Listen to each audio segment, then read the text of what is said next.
This is a Squiz podcast. We're your shortcut to being informed.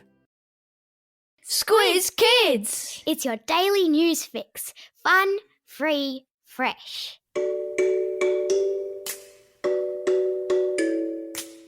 Hello and welcome to Squiz Kids Today, your fresh take on what's happening in the world around you. I'm Bryce Corbett.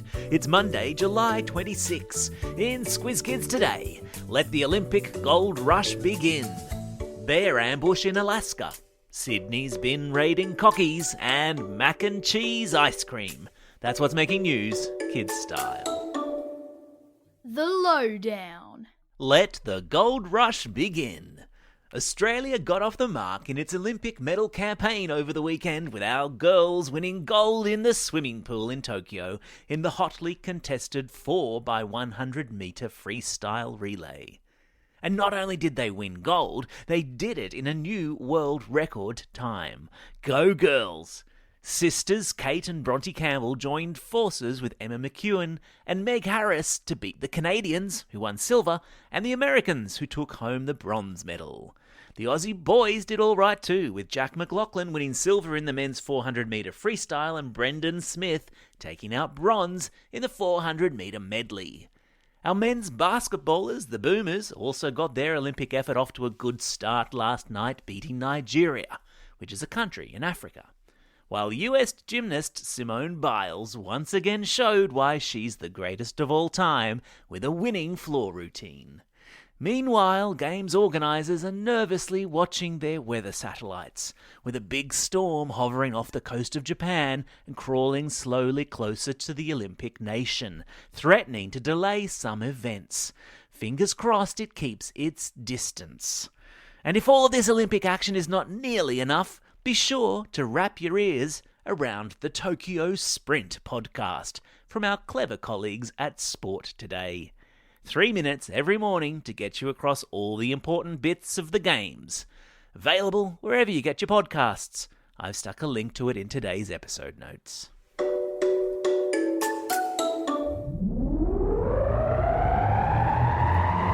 Spin the globe. Each day we give the world globe a spin and find a news story from wherever it stops. And today we've landed in Alaska, one of the most remote and least populated parts of the United States, where a gold miner has been rescued after days of being attacked and harassed in his cabin by a bear. Local man Richard Jesse was riding on his all-terrain vehicle, otherwise known as an ATV, which is like a four-wheel drive motorbike, when a brown bear came out of nowhere and pounced on him. The ATV fell into a creek along with Richard's mobile phone. Luckily, he still had his gun, so he fired a warning shot and then ran to his cabin. For the next few days, the bear attacked the cabin's walls, doors and windows, but Richard managed to write 3 letters, SOS, on a piece of plywood and slid it up onto the roof of his shack. SOS is the universal way of quickly communicating that you need help. It can be tapped out in Morse code, called over a radio, or written out where you hope someone will see it.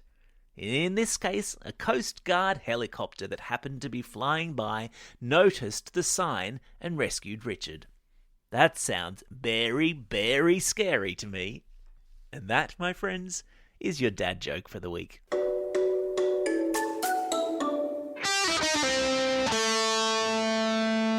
Pop Culture Corner.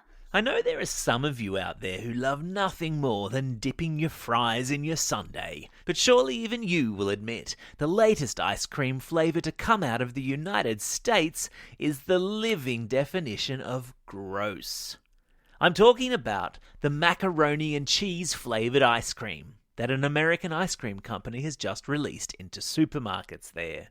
It's yellow and cheesy and has the consistency and sweetness of ice cream. And look, while I would rather eat my own earwax, not something I'd recommend you try at home, apparently lots of people disagree, as the limited edition mac and cheese ice cream sold out within days of it being released. The ice cream company responsible called it the ice cream you never knew you needed. I reckon I probably did know that I didn't need it. But each to their own, I guess. Animal Kingdom. Those clever cockies. You might remember a few months back we told you about the cockatoos in a suburban Sydney street that had taught themselves to open wheelie bin lids and help themselves to the garbage inside them. Garbage banquet.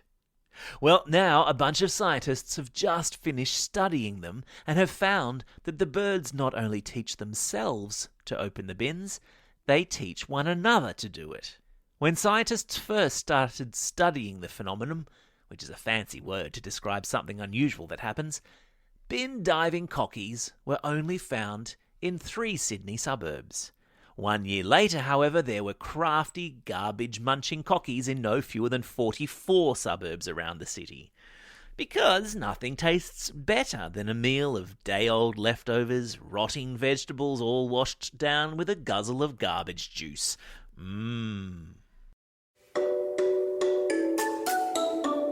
Time for the Squiz. This is the part of the podcast where you get to test how well you've been listening. Question number 1. What animal did a gold miner in Alaska have to hide from in his cabin? That's right, it was a bear. Question number 2. What odd-flavoured ice cream has just sold out in the United States?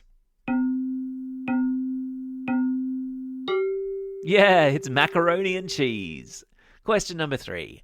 What sort of bird has taken to bin diving at mealtime in some Sydney suburbs? You got it, they're cockatoos.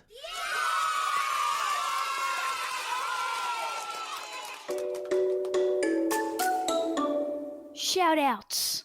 It's July 26. In the US, today they celebrate National Aunt and Uncle Day, recognising how cool it is to have aunties and uncles in our lives. If you're lucky enough to have one or a few, give them a call today and let them know how much they're appreciated. It's also a special day for these Squiz Kids celebrating a birthday today.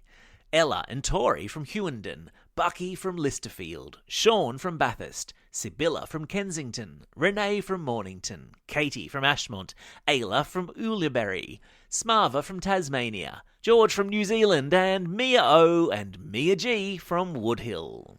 And today's belated birthday shout-outs go to Jessie from Roos, Lily from Greystanes, Campbell from North Ryde, Spencer from Clavelli, Olivia from Randwick, and Sebastian from Sydney.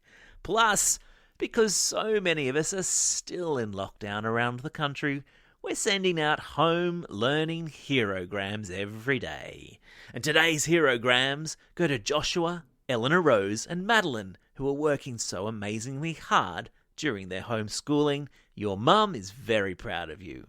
Also to Ms. Ingham and Ms. Douglas from Class 5B at St John's in Narraweena, whose classes report are being so kind and helpful during the lockdown.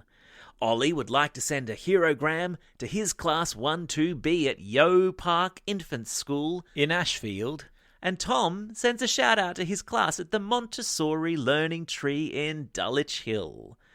And today's classroom shout-outs go out to some very patient Squiz Kids classrooms. To Grade 6K and Ms. Knowles from Ivanhoe Primary School. To 5-6B and Miss Woolard at Upway South Primary School. To 5T at the Scots School in Albury. 4H and Mr. Doran at St Mary's Swan Hill. Year 2I at Emmanuel Lutheran College in Buderim. And finally, Grade 3-4M with Miss Colwell at Temora West Public School. Don't forget, if you have a birthday coming up and you want a shout-out, or if you're after a classroom shout-out, or you'd like to send a home learning herogram, drop us a line at squizkids@thesquiz.com.au. Well, that's all we have time for. Thanks for listening to Squiz Kids today. We'll be back again tomorrow. In the meantime, get out there and have a most excellent day. Over and out. Squiz Kids is proudly supported by the Judith Neilson Institute for Journalism and Ideas.